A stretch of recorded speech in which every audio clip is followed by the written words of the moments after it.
Hey folks, welcome back to XL 10 Minute Leaders Live. Gather around, everybody, because we're going to journey for 10 minutes into the world of sound. How important that is in branding, authentic connection in this world of the era of the machine, giving it back to humans to create real, authentic, engaging stories using audio. My name's Graham Brown. To do this today, I invited all the way from Canada, Jodi Krangle, who is famous for her audio branding. Jodi, welcome to the show. Hey, thanks for having me. 10 minutes, all about audio. I don't think it's enough time, is it, really? Not nearly. No. We're just going to give people a sample. We're going to give them the sizzle rather than the steak today. Sure. So they're just going to get a feel for what audio is about. So we've got 10 minutes, Jodi. Are you ready? I am. All right, let's do this then. Right, the easy one, kicking off. What does it say on your business card? Voice actor. I love that. Yep. Voice actor. Tell me, Yeah. have you done like Bart Simpson or something like that? What No. have you done that's... Because Bart Simpson does Bart Simpson. Okay, there you go. They don't need me. What have you acted for? Well, most of what I do is commercial and corporate narration, but that still does require acting because you're talking about authenticity. People aren't going to listen to anything that isn't authentic. It just isn't going to hit, right? So you need to act even when you're doing a commercial for a furniture store or when you're walking someone through what they can expect at a healthcare visit. Or, all of these things are important for people to be able to relate to you. So there's a lot that goes on in my head, theater of the mind, when I'm saying these things and not sounding like I'm reading. It's a lot harder than it seems.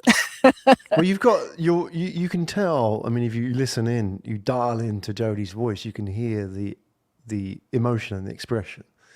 It's not natural, is it? That requires work. That requires conscious awareness. Over time, it becomes natural. Well, it's natural for me to do it when I'm talking to someone. Hi, Graham. but it's not natural necessarily when we're reading something that's disconnected from a person actually speaking to us. Right? That's something else entirely. That's acting. How do you get that? Where does that come from? Do you just have to listen to a lot of people? Are there courses you can take to become definitely. great... Yeah, there are coaches. Yeah, certainly coaches for voice acting, most definitely. And there are, acting is something to get coached at too, and improv is a wonderful thing to take.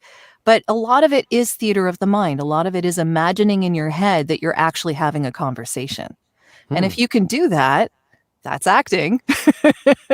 And, that takes you to the place you need to get to make sure that that script sounds real as opposed to like you're reading words on a page.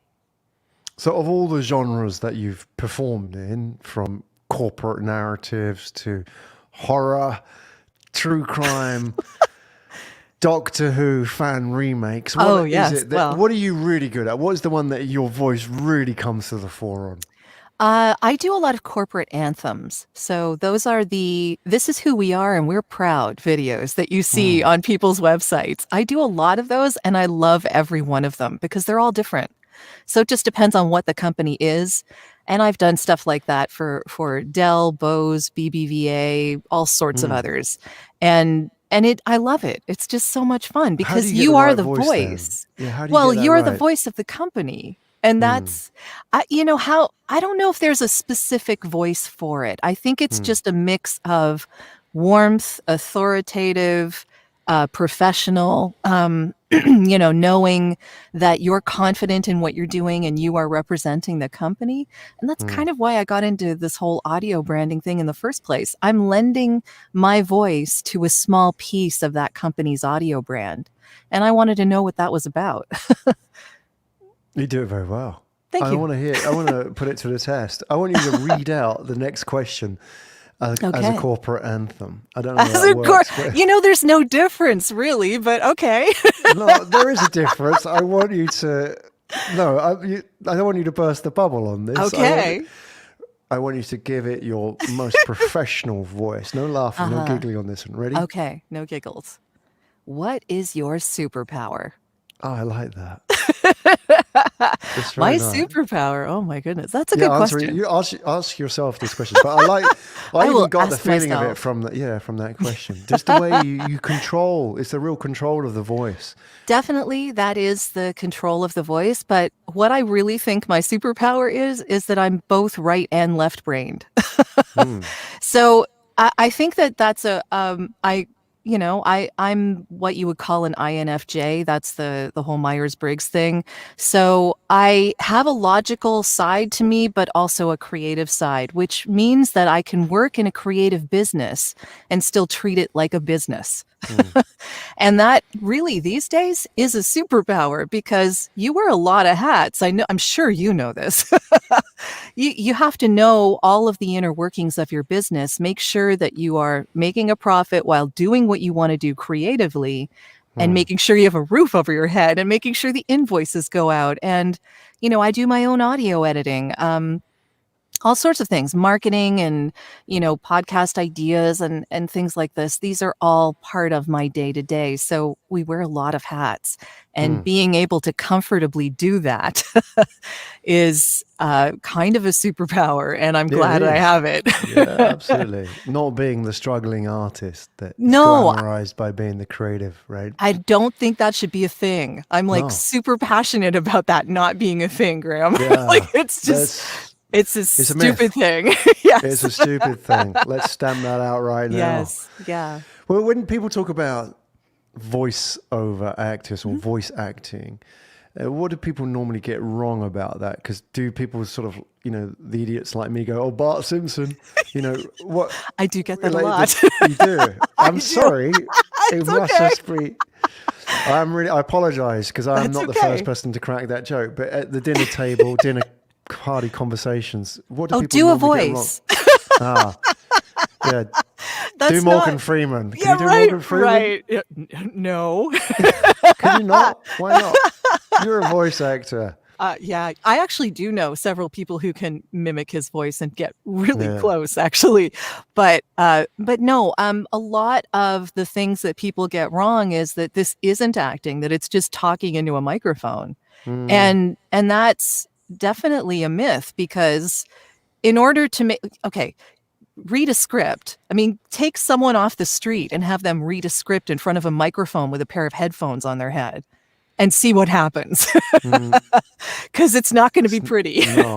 It's like asking them to draw, isn't it? Like Yeah. the average person cannot draw.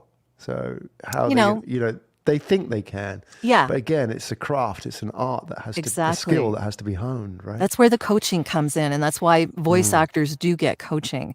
But yeah, the first thing that I'm always asked when someone hears that I'm a voice actor, there's two things. Oh, I thought I had a good voice. Maybe I could do that. How could I go and get involved in that? I'm like, oh, okay. Give yourself 3 years and a whole lot of money, but okay, if you're really serious. And the next question I get is, oh, what have I heard you on?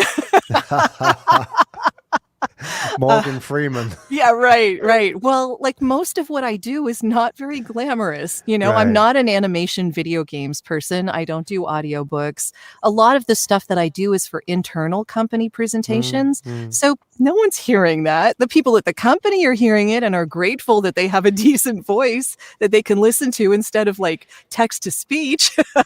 Oh, God. Thank But God. yeah, yeah.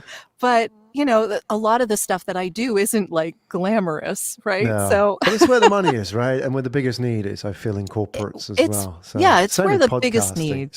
It's not the Yes. mainstream, but where the biggest uplift is. Yeah. Who for you really has an inspirational voice? And I only want to ask you because I want to give you my answer as well. Because I Huh? had on the podcast um, in the age of audio, which I'm going to talk about you as well.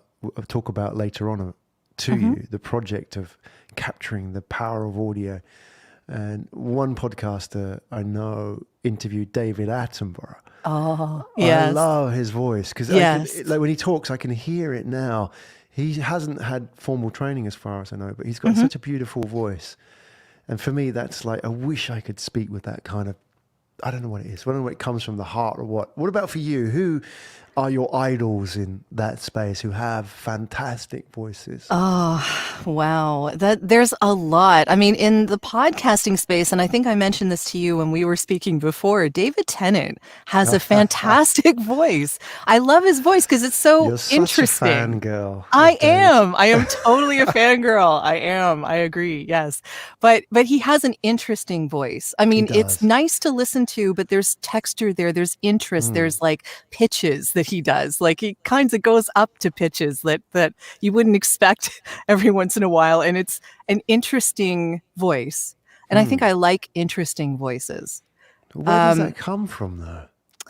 I don't Are they know. born interesting voices? I'm just fascinated. Like, Well, I think unless he's an actor, actors, obviously, yeah. yeah, I think actors, sort of as a matter of course, learn how to regulate who they are and how they sound, right? That's like part of what they do. It's what they do every day. So I'm imagining that he knows his voice pretty well. Because when he's getting into a character, you're changing your voice to match that character, right? Like that's the acting part of this. I'm sure David Attenborough is the same way, like the great Shakespearean actors. This is what, um, yeah. So there are a lot of them, and What about in the women? Like, we don't hear so much because there seems to be a lot of men who get idolized for their voices. Like yeah. Morgan Freeman, keep bringing him up. Oh, Judi Dench, though. Oh my Judi Dench. goodness. You like Yes. that? Don't you think that's very formal and Well, but she regal? does, but she has that really almost rumbly texture, kind of a smoky sound to her voice, and I really, really like that tone.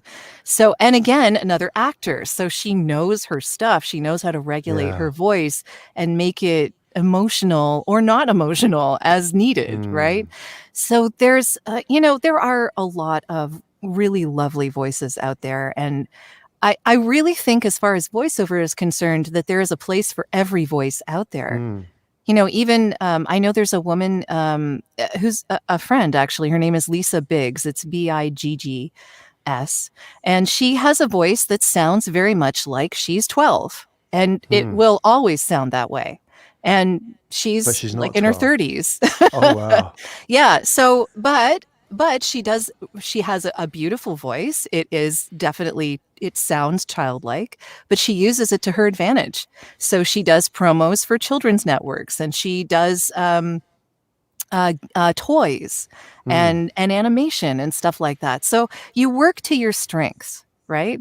This is what voiceover is. It's finding that your voice is something that people would want to hear at some point in time. So you find amazing. your niche, Yeah, and everyone's niche is different. exactly. And I'm sure people want to find out more about you as well, Jodi. Where do we go? That would be voiceoversandvocals.com if you want to find out about my voice acting. And if you want to find out about the podcast, that's at audiobrandingpodcast.com. I love the way you read that. It's almost like a corporate anthem. Very well done. You need to Very well understand me. I do. I feel like I'm tuning in to the wavelength of Jodi Krangle, everybody. There you go. Jodi, a lot of fun. Thank Bringing you. the noise, the sound, the audio quality today. I really enjoyed that. So thank you for coming and sharing. I'm sure people want to go and check you out as well. Be Thanks in so much. contact. You're giving all the details. And I'll be seeing you soon. I look forward to it.